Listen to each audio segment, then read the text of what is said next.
شموگا شہر کا معروف ادارہ انجمن اصلاح المسلمین چیریٹیبل ٹرسٹ ہر سال کی طرح امسال بھی رمضان کے موقع پر ضرورت مندوں کو رمضان کٹ تقسیم کرتے ہوئے 1000 افراد کو فائدہ پہنچانے کی پہل کی ہے۔ انجمن اصلاح المسلمین ادارہ یوں تو ہر سال بھر مریضوں کی خدمت کرتا رہتا ہے اور منگلورو کے انپویا اسپتال کے اشتراک سے اب تک 5000 مریضوں کی مدد کی ہے۔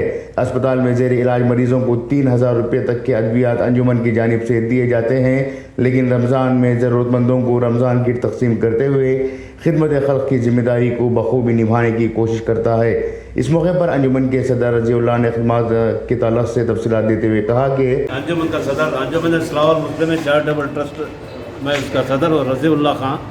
یہ 12 سال سے ہمارا انجمن کا انتظام ہے، ہر سال ایک چاول دے رہے ہیں، 1000 پیکٹ 10 کلو کے چاول غریبوں میں تقسیم کرتے ہیں اور دوسرے انپویا کے لیے غریبوں کے لیے علاج کو کارڈ دیتے ہیں اور کینسر کے پیشنٹوں کو 3 سے 4000 روپے نقد دیتے ہیں۔ یہ تمام انتظامات ہمارے تمام ساتھیوں کے ساتھ ان کی سبھی محنت سے یہ کام و کاج ہو رہا ہے۔ 11 سال سے ہمیں چلا رہے ہیں۔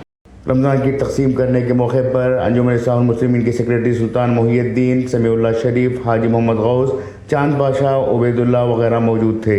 بیورو رپورٹ، انقلاب نیوز، شموگا۔